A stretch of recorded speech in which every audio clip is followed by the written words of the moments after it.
Bien, hermanos, Dios me los bendiga. Nos ponemos en pie para leer la palabra del Señor y vamos a estar buscando en Efesios 4:14 y en 1 Timoteo 4:1. Y hoy continuamos con nuestra serie Evangelismo y Discipulado Bíblico. Y específicamente el tema que nos ocupa hoy tiene que ver con cómo evangelizar, cómo predicar la verdad de Dios a los que han caído en el engaño, en el error. Predicando la verdad de Dios a los engañados. Partimos de la idea de que clasificamos las personas según su relación con el Evangelio, su actitud al Evangelio. Y los que han caído en doctrinas de error, que creen servir a Dios en su doctrina de error, están engañados.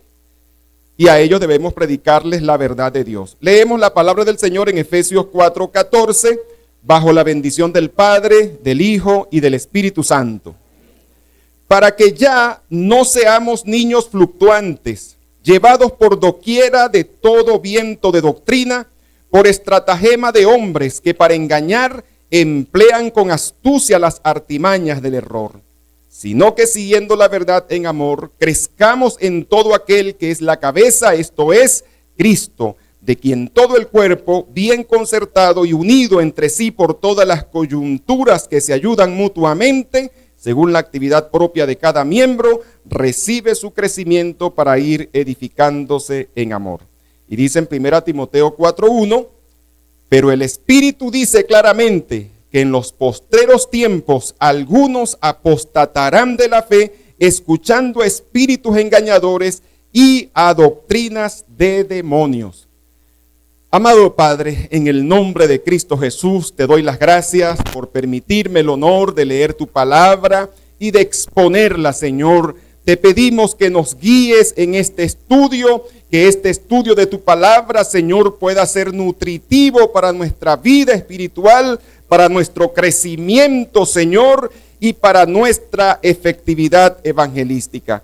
En el nombre de Jesús, amén. Que Dios le bendiga. Y como decíamos, el tema de hoy, predicando la verdad de Dios a los engañados. Y una pregunta que vale la pena resaltar en este punto, hermano. ¿Qué derecho tenemos nosotros de enfrentar a alguien que profesa una religión diferente?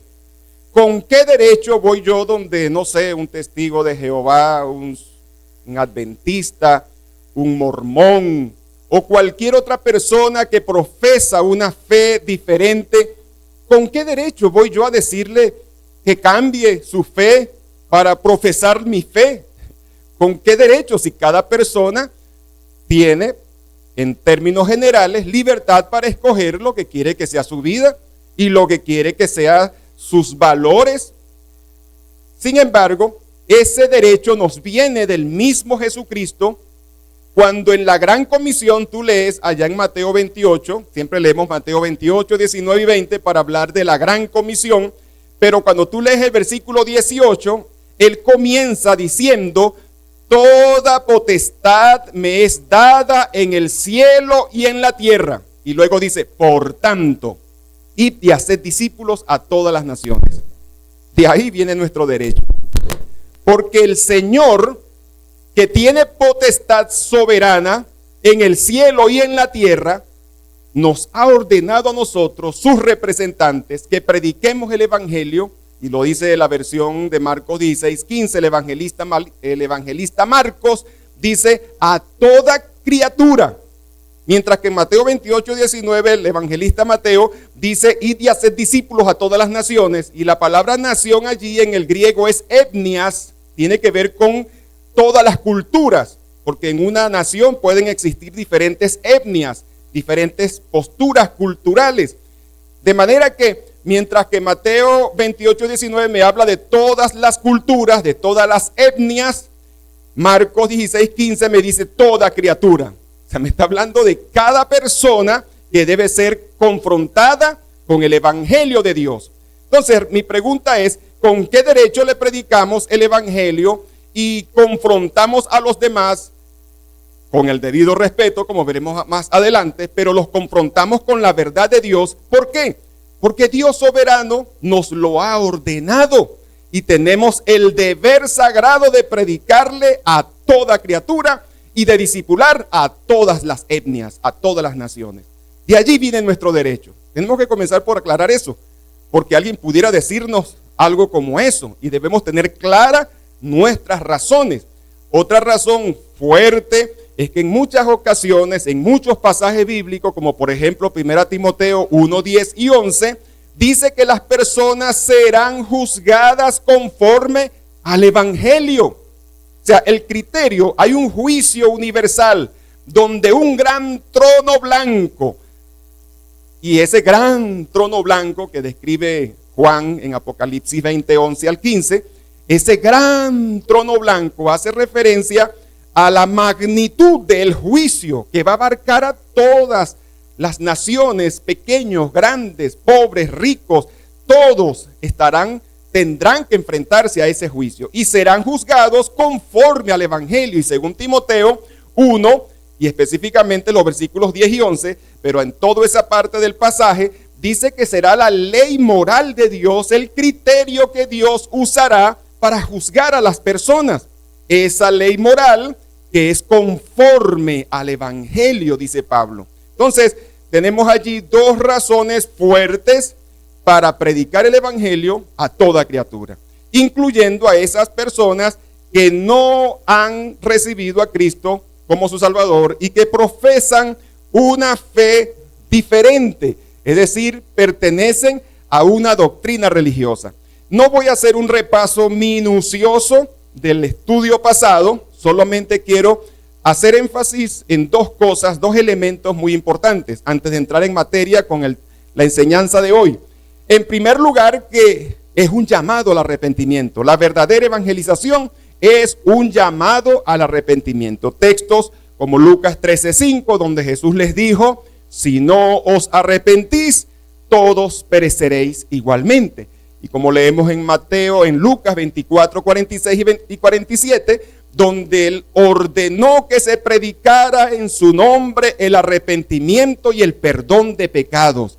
Y finalmente leemos, entre muchos otros pasajes, pero los que tenemos en pantalla, Hechos 17, 30 y 31, donde se dice que Dios ha establecido un día en el cual juzgará al mundo con justicia. Por lo tanto, manda a todos los hombres en todo lugar que se arrepientan. Dios lo ha establecido. Es un llamado al arrepentimiento. Quiero hacer estas dos observaciones porque quiero enfatizar un aspecto muy importante que no debe ser pasado por alto. Porque es un llamado al arrepentimiento, pero debemos estar claros que el arrepentimiento no es suficiente. Debemos, y escuche bien esto, hermano, porque es importante que le quede claro y que las personas también les quede claro cuando usted les predique. Es un llamado al arrepentimiento, pero el arrepentimiento tiene validez. El arrepentimiento es una oportunidad para reconciliarse con Dios porque el sacrificio de Cristo fue hecho. Sin el sacrificio de Cristo, el arrepentimiento es inútil e insuficiente. Es decir, no basta con que una persona se arrepienta. La razón por la que una persona puede obtener el perdón de Dios a través del arrepentimiento es porque Cristo Jesús pagó por nuestros pecados en la cruz del Calvario. Es como esto. Imagínense un delincuente que pesa en su historial unos delitos graves con evidencias de que él es culpable y está frente al juez. Y el juez ya está por dictar sentencia y el delincuente dice: señor juez, me arrepiento. Y con lágrimas en los ojos dice: yo voy a reparar el daño y voy a regresar el dinero y voy a indemnizar las familias. Me arrepiento, con lágrimas en los ojos. Parece que su arrepentimiento es genuino. Tal vez alguien diga y piense que lo que realmente lo que él está tratando es de evadir las consecuencias, pero supóngase que su arrepentimiento es genuino, que de verdad le duele, que llegó a la comprensión de que lo hizo mal y que de verdad, él quiere enmendar su vida. ¿Usted cree que el juez lo va a dejar en libertad porque él se arrepintió? No, él es culpable, se cometieron delitos, y él tendrá que asumir las consecuencias de sus delitos. Si el juez lo deja en libertad porque él se arrepintió, hermano, él sería un juez injusto. Por otra parte, eso sería una opción para todo aquel que cometa delitos y bueno, cualquier cosa, si me atrapan, entonces me arrepiento. ¿Te das cuenta? Porque realmente lo verían como una opción, como una tarjeta de escapatoria. Lo que yo quiero destacar es que el arrepentimiento es posible, o sea, nos permite reconciliarnos con Dios porque Cristo pagó un precio en la cruz del Calvario para que todo aquel que en Él crea no se pierda, mas tenga la vida eterna. Debemos destacar en primer lugar que es realmente el arrepentimiento basado en el sacrificio de Cristo. Es el sacrificio de Cristo. Porque si yo cometo una infracción de tránsito y el funcionario me va a aplicar la multa, con que yo le diga que me arrepiento y que me disculpe, él no me va a exonerar de las consecuencias de mi infracción. Pero supóngase que conmigo va Juan Ernesto y dice, tranquilo pastor, yo pago la multa. Y él la paga. Yo quedo libre de las consecuencias, pero no fue porque me perdonaron la deuda, fue porque alguien la pagó por mí. Ese es nuestro caso. Cristo pagó por nosotros en la cruz del Calvario. ¡Aleluya! Bendito sea el nombre del Señor. Por lo tanto, podemos cantar con el himnólogo, mis culpas Él llevó. Alabado sea el Señor. La segunda observación que quiero hacer es que algunos llaman, estoy diciendo que no voy a hacer una recapitulación de lo tratado, solamente voy a traer a acotación 2 puntos que fueron tratados, pero para enfatizar y aclarar algunas cosas. Va a ser mi repaso esto. Algunas personas invitan a los inconversos a venir a Cristo diciéndole, ven a Cristo, ven sin compromiso. Hermano, eso no existe. No existe un llamado de seguir a Cristo sin compromiso. Eso no existe. Realmente hay un compromiso delante de Dios. Entonces yo no puedo rebajar lo que Dios demanda, porque el arrepentimiento que Dios demanda involucra un compromiso. No existe tal cosa. Mateo 10:37 dice, el que ama a padre o a madre más que a mí no es digno de mí. El que ama a hijo o a hija más que a mí no es digno de mí. Realmente debemos amar a Dios sobre todas las cosas. Y el versículo que sigue, el 10:38, dice, y el que no toma su cruz y sigue en pos de mí, no es digno de mí. Esos textos, hermanos, no tienen sentido si hacemos un llamado sin compromiso, de venir a Cristo sin compromiso. Porque el llamado que Cristo hace es que tome su cruz, se niegue a sí mismo y lo siga.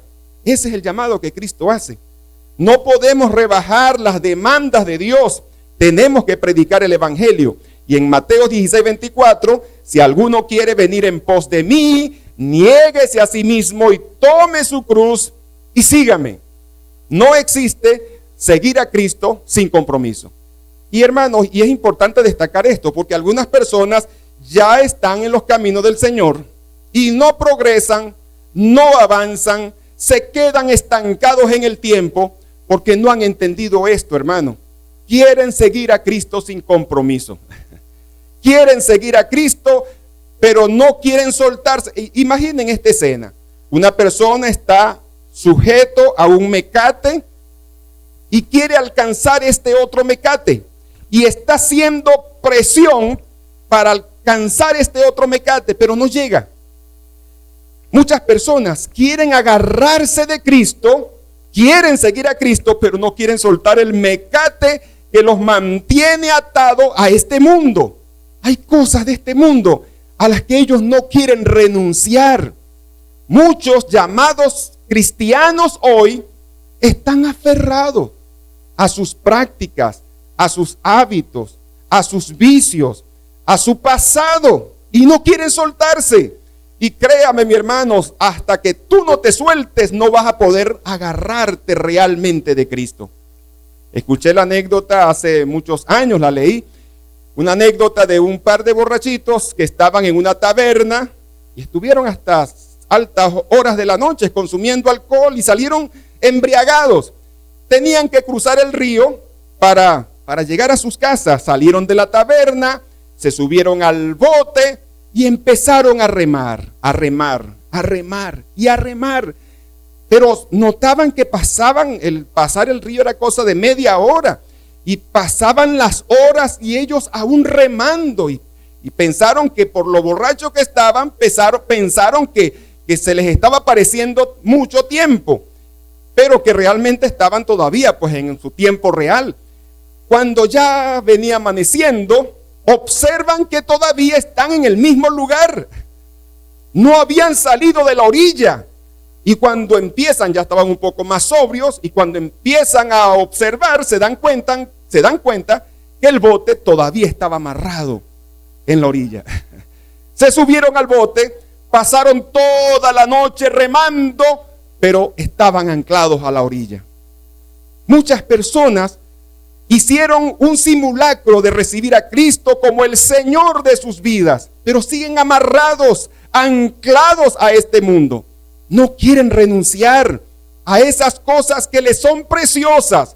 Él quiere lo mejor de dos mundos. Él quiere seguir viviendo su vida mundana plenamente, o más o menos disfrutar de su vida mundana y de sus tesoros que no quiere soltar, y quiere las bendiciones celestiales. Pero tal cosa no es posible. Tienes que soltar una para poder echar mano de la vida eterna. Muchos creyentes, sus vidas están ancladas a este mundo y están remando, jugando a ser cristianos, pretendiendo que son cristianos, pero sus vidas siguen ancladas a este mundo. Tenemos, hermano, este llamado es un llamado no solo para el inconverso, es un llamado a yo examinar mi corazón, si realmente estoy renunciando a todo para seguir a Jesús. Porque no existe punto medio, no existe punto medio. Es importante. Una vez vi en un documental el caso de un mono que metía su mano en un hoyo y agarraba unos dulces, algo que estaba en el hoyo, pero con el puño lleno de esas cosas no podía sacar su mano del hoyo. De hecho, así era como los cazaban. La trampa para cazar a esos monos era colocar esas cosas, esos dulces en el hoyo, y ellos metían la mano, agarraban y trataban de sacar. Y cuando ya venía el que los iba a atrapar, todo lo que ellos tenían que hacer era soltar y correr. Pero ellos querían correr, pero con eso en la mano. Y ahí los atrapaban. No estaban amarrados. Era su misma incapacidad de soltar eso los que lo mantenía amarrado allí hasta que los atrapaban. Que Dios nos ayude, hermanos, que nuestras vidas no estén ancladas y que nuestras manos no estén aferradas a cosas que Dios condena, porque nos perderemos si realmente no renunciamos a todo por seguir al Señor. Que Dios los bendiga. Entonces tenemos hoy ya nuestro tema y debemos destacar ese concepto de engañados. Ustedes recordarán que en nuestro estudio de la clasificación de las personas según su actitud al evangelio, observamos o recordarán que entre esas estaba una categoría de engañados. Y créame, en esa categoría de engañados hay una gran multitud de personas que han creído en las diferentes religiones, que han seguido las diferentes posturas de fe y que muchos de ellos sinceramente creen servir a Dios con su fe y están engañados. Por eso nuestro tema, predicando la verdad de Dios a los engañados. Y debemos destacar de que está Dios, su iglesia aquí en la tierra, con la predicación de la sana doctrina, el espíritu de verdad que opera en la iglesia de Cristo.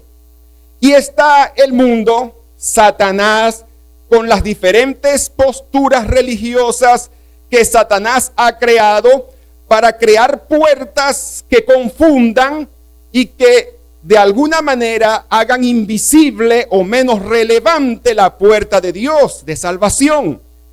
doctrinas, ideas, opiniones, filosofías de hombres. Todo eso son simplemente estrategias de Satanás para que el impío no pueda ver la verdad de Dios, no pueda ver el camino de Dios y caiga en alguna doctrina de error. En ellos opera el espíritu de error. Hoy día, la iglesia con su mensaje: arrepentíos y convertíos, renunciad al mundo y venid a Cristo, tome su cruz y sígale. Ese mensaje no es muy popular. Es una puertica muy estrecha y muchos no quieren entrar por esa puerta. Por eso es que en Mateo 7:13 Jesús dijo que entremos por la puerta estrecha, porque ancha es la puerta y espacioso el camino que lleva a la perdición, y muchos son los que andan por ella. Muchos, siguiendo las diferentes posturas religiosas, pretenden entrar al cielo por una puerta ancha. Una puerta ancha que le permite seguir agarrado de este mecate y agarrar supuestamente otro mecate, pero que es una ficción. No están siguiendo a Cristo, porque no es posible agarrarse de Cristo sin soltarse de este mundo. Iglesia de Cristo, no solamente esto es para los inconversos, nosotros debemos evaluarnos si realmente estamos renunciando a todo aquello que nos impide seguir plenamente a Cristo, porque de otra manera nos estamos engañando a nosotros mismos. Pero volviendo al punto, no es muy popular esta puerta estrecha, ese camino angosto, donde tienes que renunciar, donde tienes que apartarte. Muchos prefieren seguir estas filosofías y doctrinas, pero nosotros como iglesia de Cristo seguimos predicando la verdad de Dios. Para quien crea o para quien rechace, debemos ser un faro que alumbra en lugar oscuro. Gloria al nombre de Jesús. Y volvemos, y bueno, quiero destacar los dos textos que leímos, porque fíjese que en Efesios 4:14 me decía principalmente en Efesios 4:14, me dice: para que ya no seamos niños fluctuantes, llevados por doquiera de todo viento de doctrina, por estratagema de hombres que para engañar emplean con astucia las artimañas del error. La iglesia de Cristo se prepara en estos temas no solo para predicarles y ganar a otros para Cristo. Debe prepararse en estos temas para no caer en el error, para no ser engañados, para no dejarse envolver. Porque como dice 1 Timoteo 4:1, que acabamos de leer también, el Espíritu dice claramente, Pablo dice que lo dijo claramente. Para mí es impresionante esa palabra, o sea, me llama la atención esa palabra, porque sabemos que toda la Escritura es inspirada por Dios. Y muchos de los hombres que hablaron la palabra, inspirados por el Espíritu Santo, sabemos que hablaron la palabra de Dios. Pero aquí dice Pablo, el Espíritu dice claramente, da a entender de que oyó eso por voz audible, que no fue solo que él habló o escribió inspirado, sino que oyó una voz audible. El Espíritu dice claramente. ¿Y qué fue lo que le dijo claramente el Espíritu? Que en los posteriores tiempos algunos apostatarán de la fe. Algunos creyentes apostatarán, se desviarán, se apartarán de la fe. ¿Escuchando qué? Doctrinas de demonios. Hay demonios pseudoteólogos que arman doctrinas con ropaje bíblico, con aparente o con apariencia de verdad, pero que son doctrinas de error, doctrinas de demonios. Y debemos estar claros, y créame, ya en el pasado hemos tratado temas acá sobre las sectas religiosas, lo hemos dado también en el Instituto Bíblico, y no vamos a ocuparnos ahorita de las sectas religiosas, porque estamos en un curso de evangelismo personal, pero sí es importante que la iglesia se prepare, se forme, tenga conocimiento de las diversas doctrinas de error que enseñan y cómo responder bíblicamente a sus argumentaciones, a sus discursos, para que podamos mantenernos siempre anclados en la verdad. No podremos identificar el error a menos de que tengamos una clara comprensión de la verdad. Para identificar un diamante falso, necesito tener una idea de cómo es un diamante genuino y así poder comparar, identificar el verdadero, distinguir el verdadero del falso. Entonces, en este estudio que estamos hablando sencillamente es del evangelismo personal y que solamente vamos a enfocar las sectas religiosas, algunas, desde la óptica de predicarles el evangelio, pero que es importante, repito, de que nos formemos y nos preparemos más, la iglesia se prepare más en el tema de las diferentes sectas religiosas. En esta ocasión solamente estaremos tomando algunas y solamente estaremos enfocándola desde el punto de vista evangelístico para predicarles la palabra del Señor. ¿Cómo testificar a los católicos? Y tengo aquí en pantalla 2 versículos. Está Santiago 5:20. Sepa que el que haga volver al pecador del error de su camino, salvará de muerte un alma y cubrirá multitud de pecados. Y en Mateo 28:18, lo que les decía al principio, toda potestad me es dada en el cielo y en la tierra. Por tanto, de manera que ahí viene, hermano, nuestra credencial, nuestra autorización, más allá de una autorización que yo pueda tener de la organización o que usted pueda tener de la iglesia formal, nuestra credencial viene de aquí, hermano, de la autorización y de la orden que Cristo nos dio de predicar el evangelio a toda criatura. Quiero hacer algunas observaciones previas. Primero, Cristo murió por todos, de manera que todos los seres humanos son dignos y dignos de respeto. Es decir, yo no debo despreciar a otras personas sencillamente por su condición de pecadores. Todos somos pecadores en el sentido porque todos los seres humanos pecamos. Tampoco estamos presumiendo de que no pecamos. Lo que estamos diciendo es que nuestros pecados han sido expiados, purgados en la cruz del Calvario, en el sacrificio de Cristo. Pero todos aquellos que caminan de espaldas a Dios, ignorando los mandamientos de Dios, no hay razones para despreciarlos. Y para aquellos que profesan una religión, tal vez usted se consigue con personas que pertenecen a la línea Testigo de Jehová, se consigue personas que son mormones. En el negocio que yo tenía en Villa de Cura, conocí mucha gente de otras religiones, tuve muy buenos amigos entre los señores Testigos de Jehová, amigos con los que yo conversaba, con los que hablaba, me exponían sus creencias, yo le exponía las mías, teníamos un diálogo respetuoso, pero a la vez había un debate, es decir, estábamos analizando qué posición realmente tenía un apoyo bíblico. Y es de eso que se trata. Y podemos tener una buena relación con las personas, respetar a las personas y diferir. Podemos diferir respetuosamente y es así como debe ser. Mi primera actitud debe ser entender de que Cristo pagó por todos, de manera que a los ojos de Dios todos son valiosos y Dios quiere salvar a todos. De hecho, algunos textos de los que están en pantalla ponen a relieve ese hecho.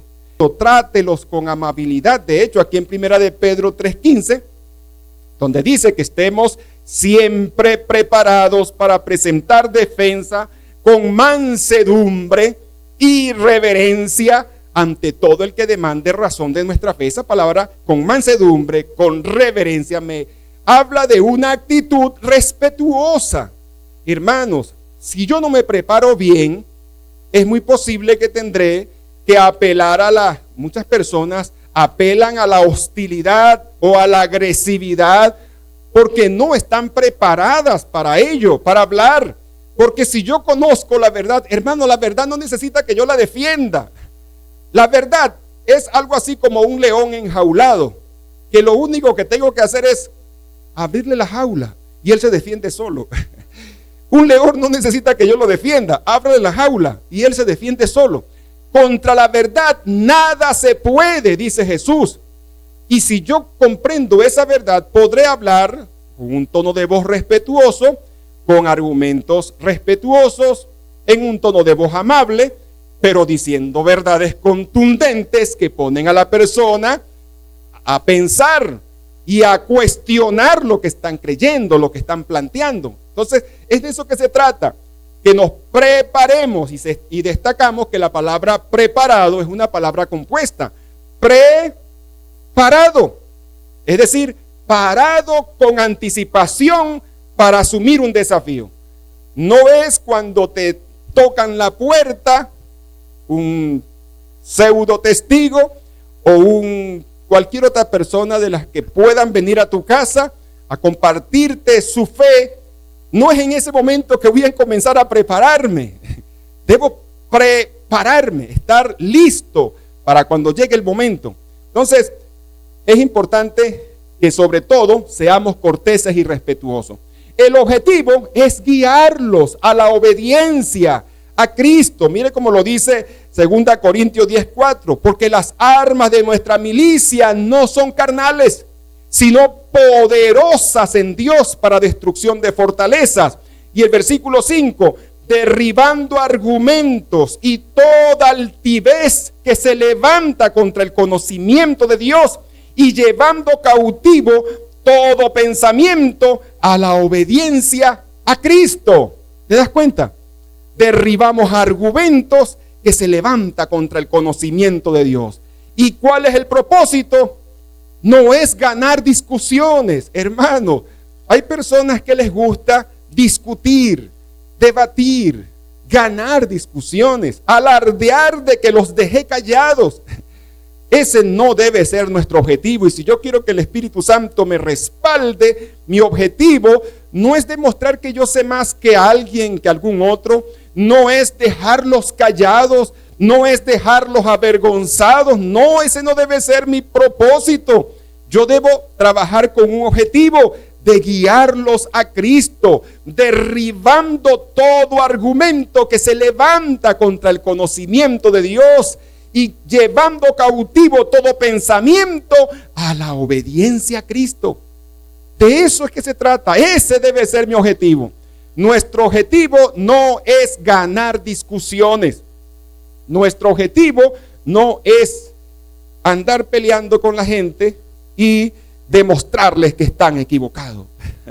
No debe ser nuestro objetivo. Entonces, uno de los objetivos o de los puntos que debemos aclarar es nuestro objetivo. Tenemos estos textos aquí en pantalla: guiarlos a la obediencia a Cristo. Evite en lo posible debates doctrinales. Y eso es cosa bastante difícil. Yo debo estar muy claro de que mi objetivo evangelístico es la de guiarles a un encuentro personal con Jesús. Y debo evitar en lo posible caer en debates en temas que van a llevarnos a tener una discusión prolongada y que a la final no se va a lograr mayor cosa. Aunque evidentemente yo tengo que prepararme en todos esos temas, porque puede ser que en algún momento haya un planteamiento válido y necesite aclararlo, pero yo tengo que mantenerme en los rieles de la predicación. Y si debo abordar un tema o debo responder a un tema que él trajo a cotación, lo respondo bíblicamente y a la brevedad posible vuelvo a mi tema, porque mi propósito es guiarlo a Cristo.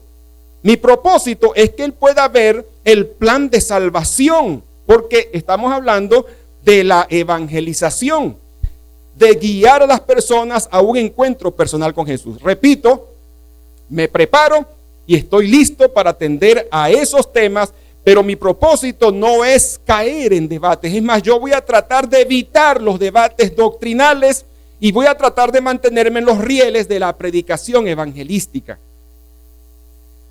Comprenda su teología respecto a la salvación. Porque si yo le voy a predicar y le voy a presentar el plan de salvación como lo presenta la Biblia, cada religión falsa tiene una teología sobre la salvación. Y esa teología difiere a la teología bíblica sobre la salvación. Yo necesito comprender muy bien la teología bíblica respecto a la salvación, pero también necesito comprender lo que esa persona de esa línea religiosa en particular, qué posición teológica maneja con respecto a la salvación. Independientemente de que se trate de un católico, un testigo de Jehová, un adventista o cualquier otra secta religiosa. 6. Se puede discrepar sin ser desagradables. Mira cómo dice Efesios 6:12, que nuestra lucha no es contra sangre ni carne, sino contra principados, contra potestades. Y si mi lucha no es contra sangre ni carne, esa persona que profesa una fe diferente a la mía, no es mi enemigo. Es un alma que necesita de Dios. Es un alma que está encadenada, que está engañada. Y debo predicarle la verdad de Dios. Tal vez el Espíritu Santo quite las vendas de sus ojos, como leíamos allá en 2 Corintios 4, que el enemigo les ha vendado los ojos para que no les resplandezca la luz de Cristo. Tal vez el Espíritu Santo por la palabra quite la venda de sus ojos y le resplandezca la luz de Cristo y usted guíe a esa persona a un encuentro personal con Jesús. Y tal vez, hermano, en esa conversación usted no vea el resultado inmediato, pero el Espíritu Santo pudo colocar palabras en su corazón, en el corazón de esa persona, y que es cuestión de tiempo que esa persona caiga a los pies de Cristo. Yo tengo un libro titulado Respuestas Bíblicas a los Testigos de Jehová. El autor del libro, no recuerdo ahorita bien el nombre, él fue superintendente de los Testigos de Jehová a nivel de los Estados Unidos. Superintendente, era una autoridad a nivel de los Estados Unidos. Y en su libro, Respuestas Bíblicas a los Testigos de Jehová, excelente material, porque él sabe cuáles textos usaban cuando él era testigo, y entonces él le da una explicación y una argumentación de primera. Pero él cuenta, al final de su libro, él cuenta que siendo testigo de Jehová, una anciana cristiana evangélica tocó a su puerta, y él la despreció, es decir, la vio con desprecio. ¿Qué va a saber esta viejita? Y él con alarde de grandeza empezó, pero esa viejita se había preparado, principalmente creo que se había preparado en oración, porque hermano, leímos en 2 Corintios 10:4, las armas de nuestra milicia no son carnales, sino poderosas en Dios para destrucción de fortalezas. Y ya decíamos anteriormente que antes de hablar de Cristo, hablamos con Cristo, y esa viejita parece que hizo eso. Y tal vez él no especifica muy bien cuál fue el tema que tuvieron, pero él dice que habló con la anciana y él le mostraba y él le explicaba, y la viejita le dijo 1, 2, 3 cosas que se le clavaron aquí. Y él lo disimuló, él le dio poca importancia, pero él cuenta en su libro, Respuestas Bíblicas a los Testigos de Jehová, cuenta en su libro, al final, él dice que eso lo atormentó por tiempo. El Espíritu Santo le martillaba y le martillaba y le martillaba eso, hasta que un día se le quitó la venda de los ojos y tuvo un encuentro personal con Jesús. Aleluya. Eso puede pasar. Y eso lo hace, es el Espíritu Santo, mi hermano. Por eso decimos, no somos nosotros, no son nuestras argumentaciones. El que convence es el Espíritu Santo. Nosotros solo somos sus instrumentos. Y seremos sus instrumentos si realmente estamos en dependencia de Él, en la oración y en pedirle sabiduría. Tenemos entonces, en séptimo lugar, use una Biblia católica. Específicamente, si vamos a hablar con los católicos, use una Biblia católica. ¿Por qué? Porque tal vez cuando él lea, y cuando, hermano, es importante aclarar, no todo el que se dice católico es católico. De hecho, muchas personas que usted se consigue en la calle, ellos te dicen, yo soy católico.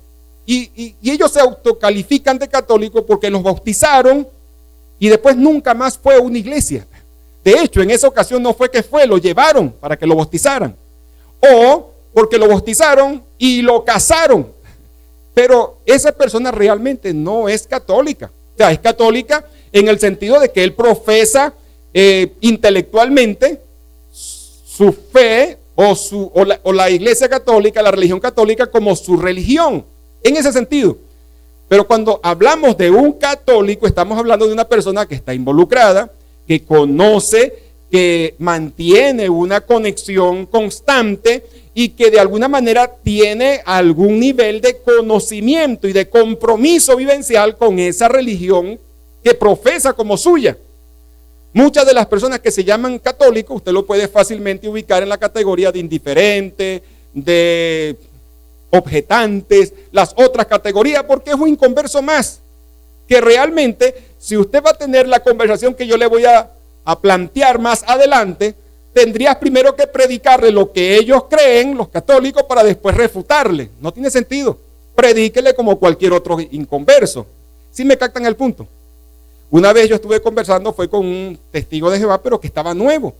Y era para mí un poco incómodo, primero explicarle lo que ellos creen, para después decirle lo que era un poquito engorroso. Porque realmente esa persona no está de lleno todavía profesando esa fe, esa doctrina, ese conocimiento. Entonces, hablando con un católico que realmente es católico, yo conozco algunos, de hecho, entre mis clientes había un sacerdote, el señor el Salvador Rodríguez, que era presidente de los Niños Cantores allí en Villa de Cura, fue cliente nuestro y muy amigo. Tuvimos muy buenas conversaciones, respetuosas, pero tuvimos buenas conversaciones. Era un sacerdote. Muchos otros católicos, tuve una amiga católica que estaba muy de lleno y que de alguna manera ya conocía y manejaba los conceptos y las creencias. Me refiero que para esa persona, si usted le habla con una Biblia católica y él ve la foto del Papa en la Biblia católica, entonces a él le va a inspirar confianza esa Biblia. Él va a pensar que la Biblia mía ha sido adaptada para que diga lo que nosotros creemos. A él le va a inspirar más confianza que usted se lo lea en su propia Biblia. O sea, una de las recomendaciones es use una Biblia católica. Y bueno, ore pidiendo sabiduría. Porque como decíamos, es Dios el que puede hacer los milagros y convencer, porque el Espíritu Santo es el que convence de pecado, justicia y juicio. Esa obra la hace es el Espíritu Santo. Ahora, ¿cuál es la teología católica respecto a la salvación? ¿Cuál es la teología católica respecto a la salvación? Esto es una porción extraída del Catecismo Católico.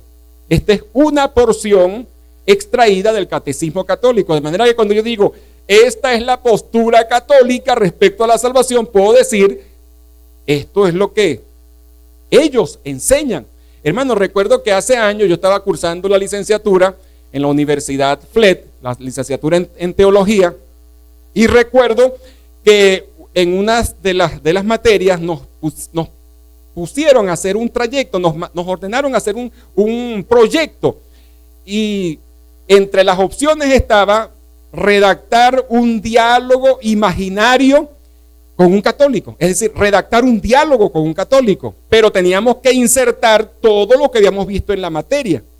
Y recuerdo que en esa ocasión yo hice el diálogo imaginario con el sacerdote que les mencioné ahorita, amigo, conocido. De hecho, se lo comenté a él. Le dije, ¿sabe que elaboré un proyecto, un diálogo imaginario, que el diálogo era contigo, con usted? Le dije, y entonces, ¿y cómo sabías tú cuáles son mis respuestas? Porque él decía, si es un diálogo imaginario, tú haces los planteamientos, haces las respuestas, y claro que vas a ganar porque todo es imaginario y lo estás creando tú.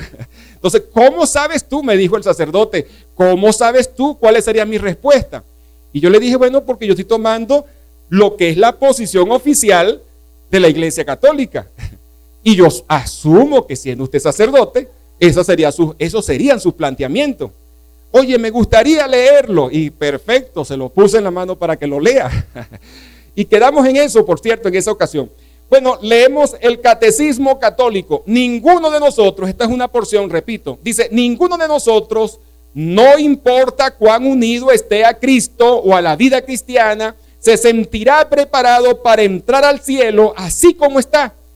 La manera de purgación, el tiempo, el lugar o la duración están cubiertos por el misterio. Sencillamente, Dios no nos los ha revelado. ¿Qué está diciendo? Me está diciendo, entre otras cosas, de que nadie puede tener seguridad de ser salvo, que somos pecadores, que tenemos malos pensamientos, malas actitudes, malos procedimientos, y nadie, dicen ellos, no importa cuán unido esté a Cristo o cuán unido esté a la iglesia o unido a las cosas piadosas, siempre esa maldad te va a crear una sensación de que no estás preparado para entrar al cielo. Y me está diciendo, no sabemos está poniendo a relieve de que debe existir un proceso de purgación. O sea, está introduciendo la doctrina del purgatorio. Se necesita que una persona como tú y yo, dirían ellos allí, que tienen esa incapacidad, esa inseguridad de poder entrar al cielo, necesitarían al morir pasar por un tiempo de purgatorio. No sabemos la duración, no sabemos la manera, el tiempo, el lugar, porque están ocultos en un misterio, pues Dios no nos lo ha revelado. No, y tampoco ha revelado la doctrina del purgatorio. Usted no la lee en ninguna parte. Ni ha revelado lo uno, ni ha revelado lo otro, porque tampoco encontramos esa doctrina en las páginas de las Sagradas Escrituras. De hecho, esa doctrina se basa, especialmente el pasaje que utilizan, se basan en los libros apócrifos, no en los libros reconocidos como divinamente inspirados. Y es una porción tomada fuera de contexto en el pasaje, no se toma en cuenta el contexto que lo rodea. De esa doctrina católica sobre la teología de la salvación, podemos identificar tres aspectos esenciales.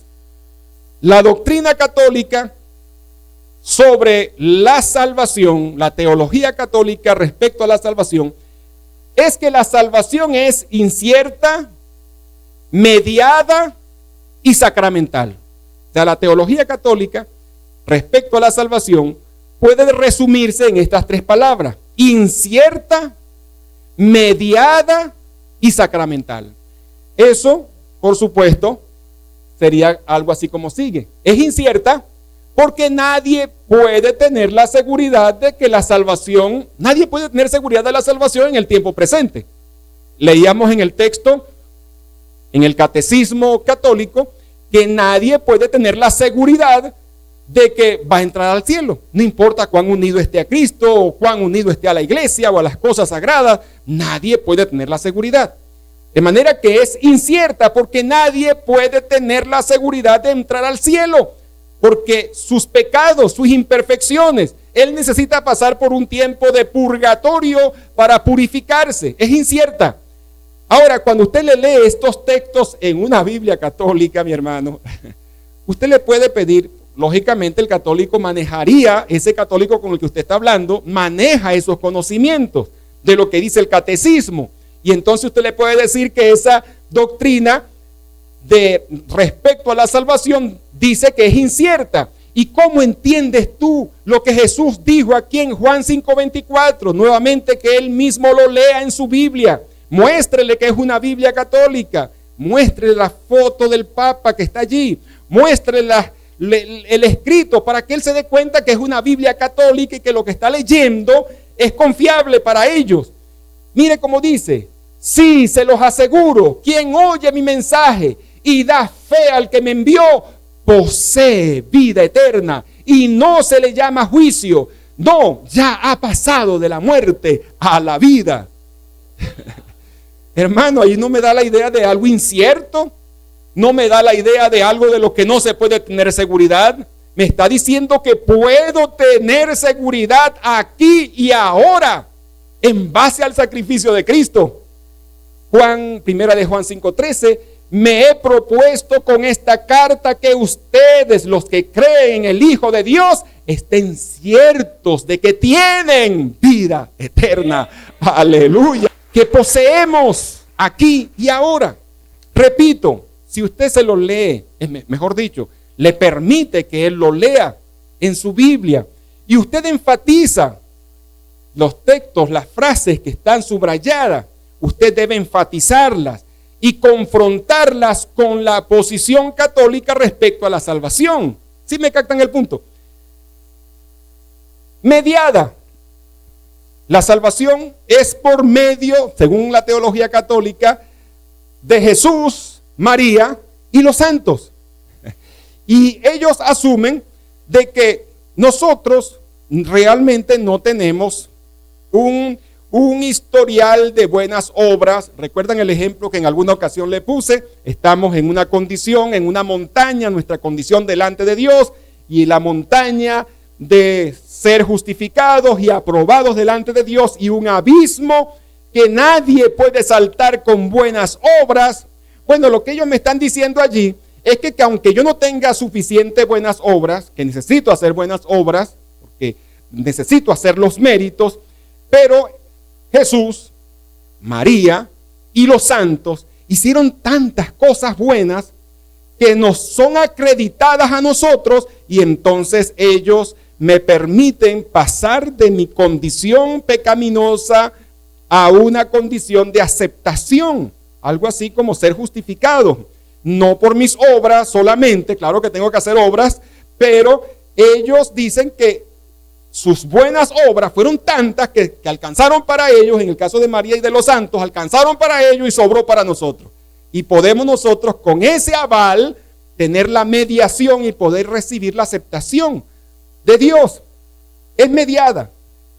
Pero cuando tú lees Timoteo 2:5 en una Biblia católica, porque no hay más que un Dios y no hay más que un mediador entre Dios y los hombres, un hombre, el Mesías Jesús.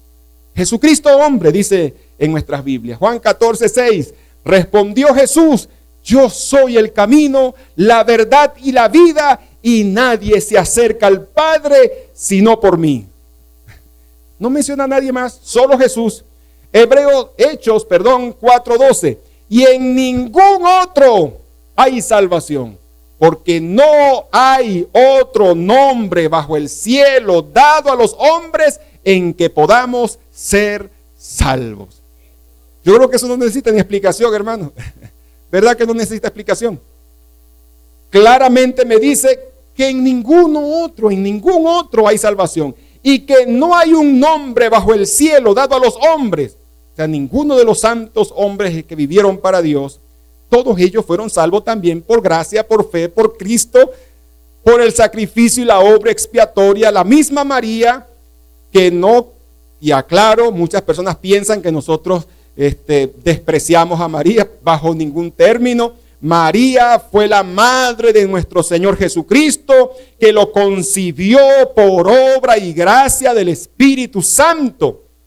Entendemos eso, que fue escogida entre muchas generaciones para ser la portadora, la madre de nuestro Señor Jesucristo. Creemos eso y la respetamos como una mujer piadosa, una mujer santa, en el sentido de que había vivido para Dios y que fue consagrada para Dios, una mujer santa. Los cristianos evangélicos, no despreciamos a María, la madre de Jesús, es nuestra hermana en Cristo. Pero en ninguna parte de la Biblia la coloca como una diosa, ni como una dispensadora de la salvación, ni que por sus obras es mediadora entre nosotros y Dios. Eso no aparece en la Biblia. No es una doctrina bíblica. Es una doctrina de demonios, porque no es bíblica y realmente fue inspirada para desviar la adoración que solo se le puede brindar a Jesús, para brindársela a otro ser humano. La misma María, cuando recibió la buena noticia de que sería la madre del Salvador, dijo: mi espíritu se regocija en Dios, mi Salvador. Ella misma reconoció a Jesús como su Salvador. Y el único mandamiento que encontramos en la Biblia de María, el único mandamiento de María que encontramos en la Biblia, está en Juan 2. Cuando aquellos querían que había la necesidad del vino, y él les dijo a ellos: haced todo lo que Jesús os dijere. Y dicho sea de paso, el escenario que encontramos ahí en Juan 2 nos da un excelente material para analizar ese punto. Ellos dicen que María viene siendo una mediadora entre Dios y nosotros. Y esas personas que estaban en la fiesta acudieron a María para que Jesús hiciera un milagro. Y Jesús le rechazó la petición a María, porque ellos dicen que María, o sea, Jesús jamás le podría rechazar una petición a su madre. Por favor, es su mamá. ¿Cuándo le va a decir Jesús a María que no? Sin embargo, Jesús le rechazó la petición y le dice: ¿qué tienes conmigo, mujer? O sea, todavía no ha llegado mi hora. Y cuando ellos vinieron donde María y le preguntaron: ¿qué te dijo Jesús? ¿Qué respuesta hay? Y él le dijo, mire, hablen con él. Hagan lo que él les diga. Hablen con él. Los refirió directamente a Jesús, porque no hay otro mediador entre Dios y los hombres, sino Jesucristo. Aleluya.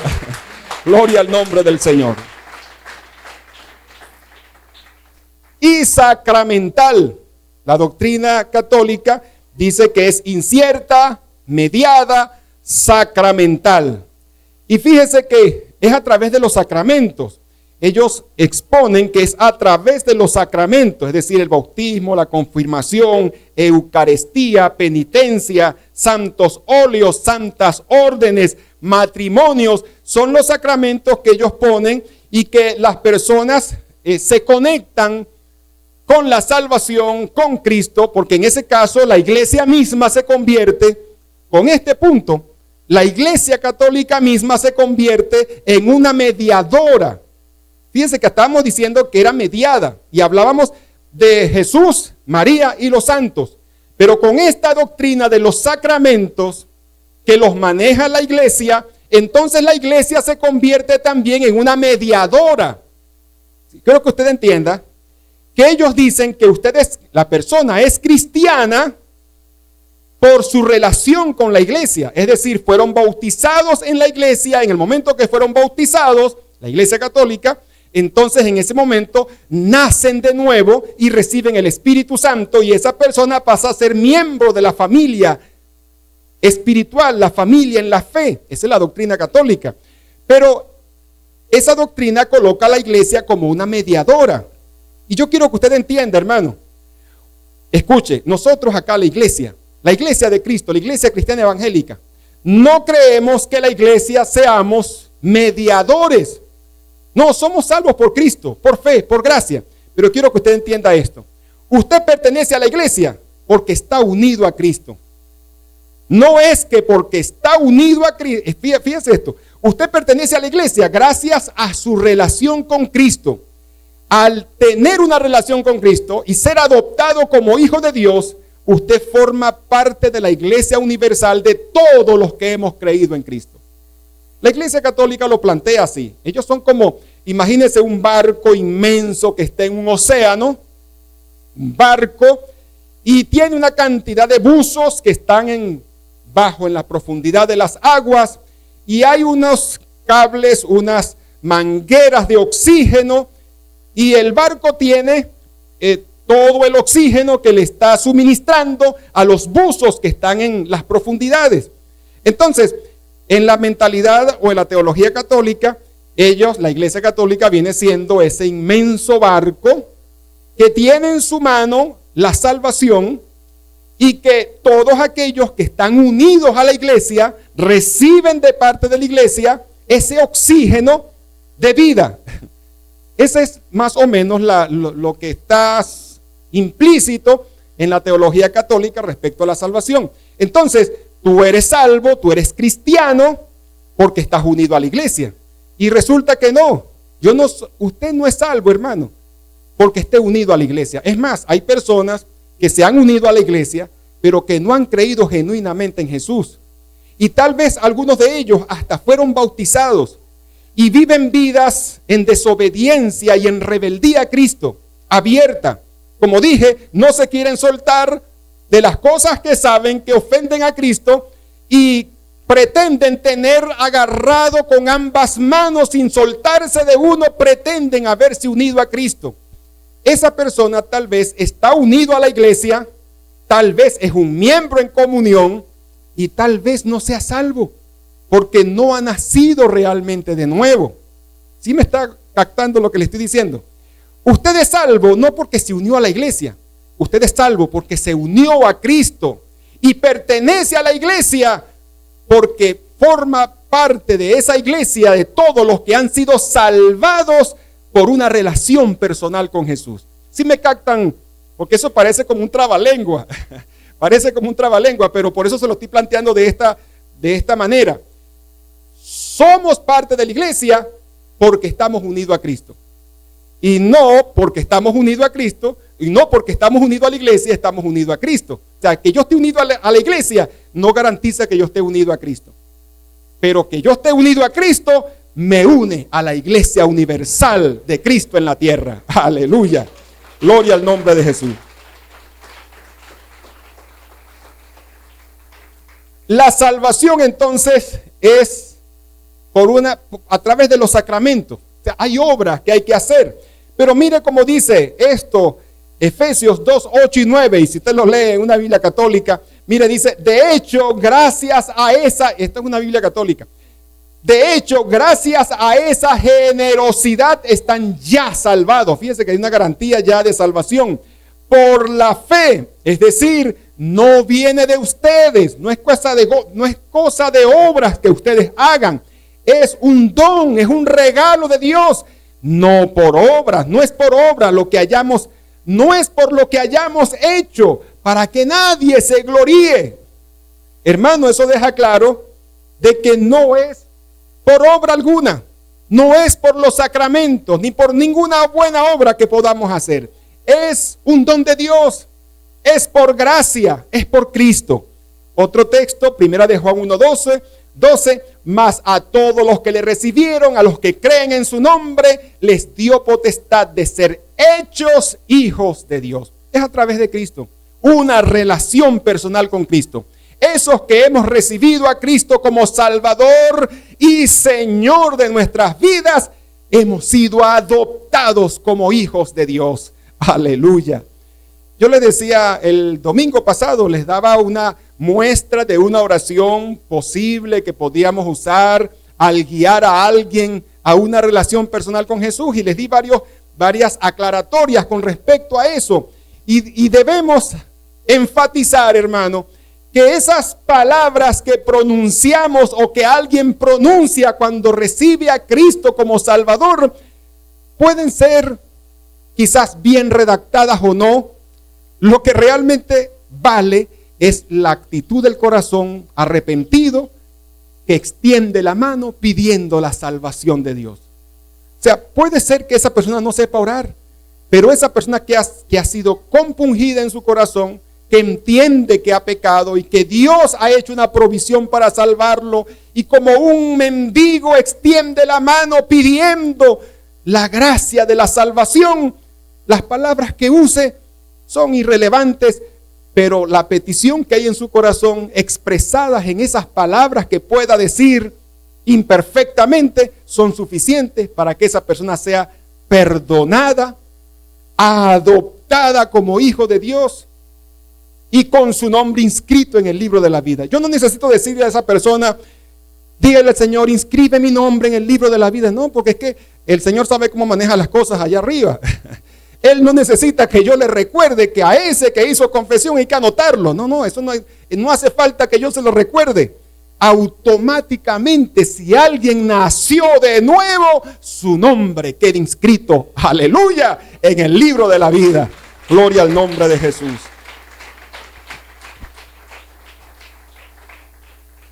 Y bueno, ya culminando, porque ya se me acabó el tiempo, pero quiero más que todo mostrarles una secuencia de textos que pudiéramos usar y de planteamientos en un diálogo evangelístico. ¿Cuál es tu relación personal con Cristo? Enfatizamos esa relación y le mostramos para qué vino Cristo. Juan 10:10, yo he venido para que tengan vida y para que la tengan en abundancia. ¿Quiénes están perdidos y necesitan la vida abundante que Cristo ofrece? Bueno, por cuantos todos pecaron, es decir, todos necesitamos esa vida abundante. ¿Cuál es el resultado del pecado y cuál es la dádiva de Dios?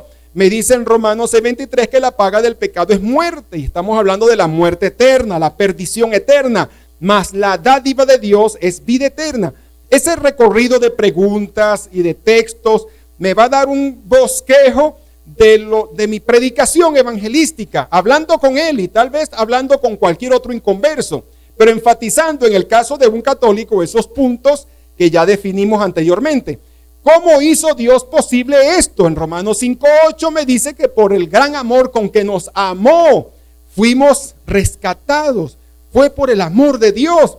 Juan 3:16 también lo dice. Podemos recibir este don. En Efesios 2:8, 9 y 10, en Efesios 2, 8 y 9 me dice que sí, que es un don de Dios y que lo recibimos por gracia, por fe. Es un don de Dios, no por obras. Si nosotros pudiéramos ganar este don, ¿habría muerto Cristo? Bueno, si yo me lo estoy ganando, ya no es un don. Es decir, imagínense que usted viene quizás en el día de mi cumpleaños, hoy que Ofelia está cumpliendo años, imagínense que yo me presento allá con un regalo y no se llene de expectativas, de esperanza, porque no es una promesa, es solo un ejemplo. Imagínense que yo me presento donde Ofelia, le digo, hermana Ofelia, aquí está este regalito que yo le traigo, y ella abre su cartera y me dice, pastor, ¿cuánto que cuesta el regalo ese? Eso aparte de que es un insulto, me siento ofendido, pero en el momento que yo acepto ese pago, ya deja de ser un regalo, ya lo compró, eso es de ella. Entonces, si es un don de Dios, porque realmente es un don, porque es que no lo podemos pagar. El problema es que no lo podemos pagar y Dios nos los da gratuitamente. La salvación es un don, es un regalo y no lo podemos pagar. Entonces la pregunta, fíjense cómo dice, si nosotros pudiéramos ganar, es decir, pagarlo, este don, que realmente ya dejaría de ser un don, ¿habría muerto Cristo? Gálatas 2:20, 2:21, Pablo dice, no desecho la gracia de Dios, pues si por la ley fuese la justicia, entonces por demás murió Cristo. ¿Qué me está diciendo ese texto? Pablo dice de que si yo me gano la salvación con mis obras, por una parte estoy desechando la gracia de Dios. Le estoy diciendo a Dios, no necesito que usted me esté regalando eso, yo me lo gano. Desecho la gracia de Dios por una parte, pero por otra parte entonces Cristo murió por demás. No hacía falta, porque tú te lo podías ganar. Es más, el arrepentimiento tampoco haría falta, porque tú te lo puedes ganar. Sencillamente es un precio que tú pagas por obtener lo que tú quieres. Entonces Pablo dice aquí que en ese caso desecharíamos la gracia de Dios por una parte y por otra parte, por demás murió Cristo. Estamos ya concluyendo. ¿Cómo llega a ser nuestro regalo? Juan 1:12, a través de creer en Jesús, de confesarle como nuestro Salvador. ¿Cómo recibió este regalo, este don, el ladrón moribundo al lado de la cruz? No hizo méritos, ni siquiera fue bautizado, como algunos que dicen que tienes que ser bautizado para ser salvo. No, tampoco pudo ser bautizado, no hizo méritos, no hizo una gran obra, no envió ofrendas, no. Él solo confesó a Jesús y le dijo, acuérdate de mí cuando vengas en tu reino. Y Jesús, viendo su corazón, una oración quizás imperfecta, pero vio su corazón arrepentido, y Jesús le dijo, de cierto te digo, hoy estarás conmigo en el paraíso. Eso fue todo. Fue por gracia, fue por fe, fue a través de reconocer a Jesús como Salvador. ¿Podemos estar seguros que tenemos este regalo? Claro que sí. Acabamos de leer en Juan 5:24 que todo el que le confiesa, el que lo reconoce, tiene vida eterna. Es una posesión presente. Y después que le he llevado por este recorrido de textos, predicándole y hablándole, enfatizando, ilustrando, y recuerde lo que les dije el domingo pasado, no es una conferencia, es un diálogo, lo que significa que en cada punto debo dar oportunidad para que el interlocutor también exprese, y lo voy guiando para que él vaya pasando del punto A al punto B, como lo hizo Jesús con la samaritana, que la fue llevando hasta que finalmente se reveló como el Mesías. En ese punto puedo preguntarle, ¿quieres abrir las puertas de tu corazón y de tu vida y reconocer a Cristo como tu Señor, como tu Salvador? Como dice allí en Apocalipsis 3:20, que se está dirigiendo es a una iglesia, no a un público inconverso, pero al igual que una iglesia que ha echado a Cristo y que Cristo ya no es el Señor de su vida, los inconversos tampoco tienen a Cristo como el Señor de sus vidas. Ellos son su propio Señor y viven la vida como ellos quieren, a su manera, como dice una canción. Todo lo hice a mi manera. Me habré equivocado, me habré errado, pero lo hice a mi manera. Eres tu propio Señor, eres tu propio centro.